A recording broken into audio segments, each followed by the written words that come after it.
Le 29 août dernier, le Tour de France s'est lancé de Nice. Les premiers rayons de soleil pour un grand tour dans cette saison si particulière. 23 jours plus tard, le soleil se couchait sur deux Slovènes vêtus de jaune. Si pour l'un, ces lueurs avaient un goût de bonheur, elles étaient, pour l'autre, l'annoncement d'une période sombre, une longue route pour digérer l'échec. La première étape du chemin de croix de Primož Roglič était une doyenne qu'il remporta à la faveur de celui qui levait les bras. Puis c'est en Espagne qu'il montrait avoir su se relever de la désillusion de la planche des belles filles. Victorieux de la Vuelta, le Slovène mettait un terme à une très grande saison 2020, mais dont il restera à jamais l'ombre du traumatisme de la grande boucle. Cette course de Nice à Paris qui le voyait s'écrouler la veille de l'arrivée. Au Paris-Nice, Roglič venait se repentir, réparer l'affront qu'il avait vécu quelques mois plus tôt sur les routes françaises. Une course au nom équivoque qui devait le voir revêtir ce maillot jaune qu'il a tant convoité. Avant la guerre, pour un maillot jaune, il fallait regarder du côté de la bataille pour les étapes. Et la lutte paraissait vite déséquilibrée. D'un côté, les armées de sprinteurs qui n'avaient que de trop rares occasions de s'illustrer pour en laisser aux autres. Et les autres, justement, les laisser pour compte de cette ruée vers le soleil, les échappés, qui manquaient cruellement à l'appel d'une course dont on pouvait regretter que son spectacle ne soit exacerbé qu'au travers des derniers kilomètres d'un parcours qui manquait parfois de lumière. Et à ce jeu, il y en a un à qui le vert va si bien. Going to be Bora Hansgrohe trying to lead these out, but here comes Arnold Imar on the left-hand side, the French champion. Arnold Imar is there. Ackermann now hits the front. Ackermann going all the way. Bennett coming around on the right-hand side. There goes Sam Bennett. There goes Sam Bennett. Look at the strength, and Sam Bennett does it. That is a wonderful win for the Irishman.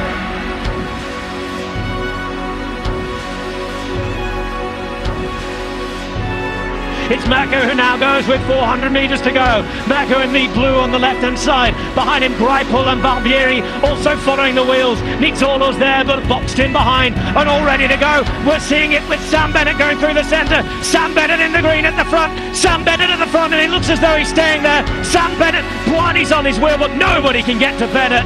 Oh, brilliant. Absolutely brilliant lead out from De Koenig Quick-Step.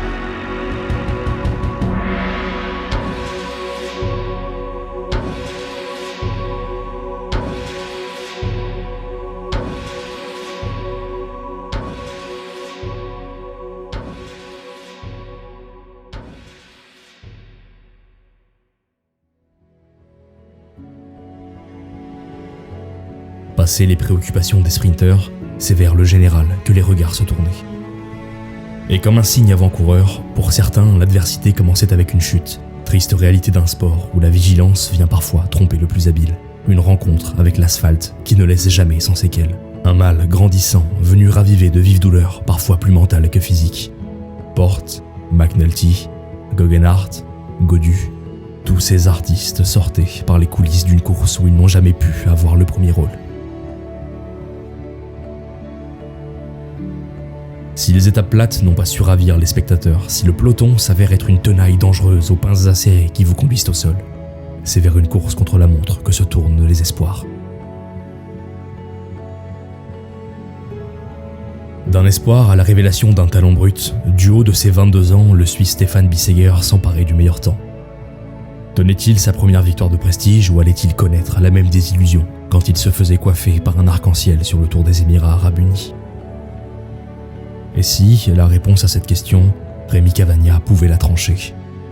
Sur un parcours où l'on ne pensait pas le voir briller, le champion national de la discipline roulait parmi les grands.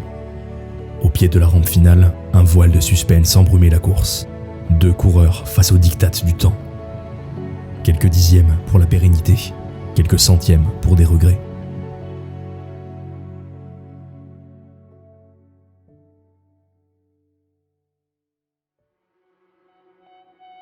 Et du côté des prétendants au classement général, c'est Primož Roglič qui tirait son épingle du jeu. Une troisième place et quelques secondes précieuses glanées sur une concurrence qui n'allait pas tarder à s'effacer dans l'ombre de l'homme en jaune. But he waited and waited. But here at Paris-Nice, here in 2021, after a most dramatic 2020, Primož Roglič strikes again. Roglič still going with them in. Roglič still going. Roglič against the sprinters. Roglič going all the way, and nobody can stop Primož Roglič. That is a wonderful win. A man for all parkour, a man for all seasons, a man for all races. Primož Roglic has pulled something truly special out the bag. Look at Roglic's power. Look at Roglic go. Look at Roglic. Roglic is going all the way. He's certainly riding the victory at Paris-Nice, but is he going to take the stage? That's the question. Neda has his pocket picked. Neda has his heart broken. And Primož Roglic, it's half a century up. Win number 50 in the most dramatic of styles.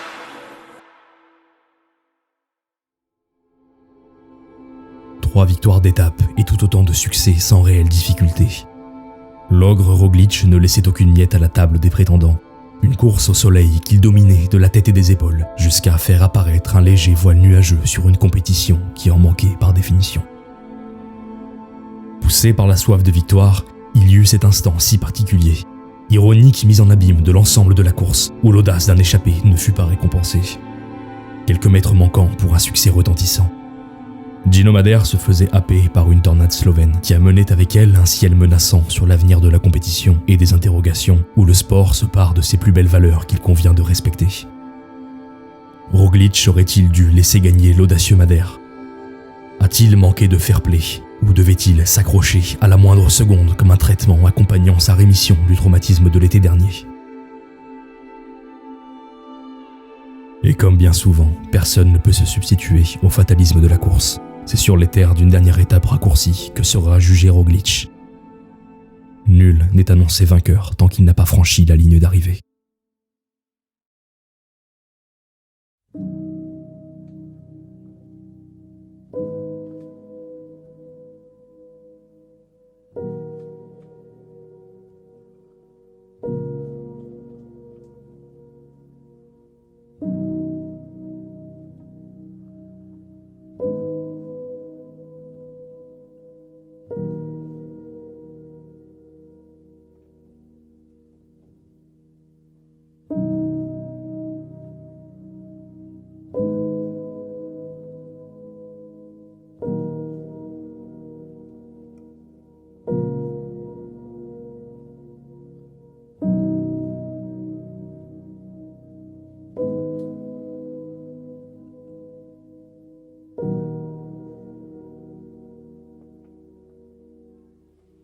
Les dieux de la course sont intransigeants, et une fois de plus, ils faisaient tomber la foudre sur Primož Roglic.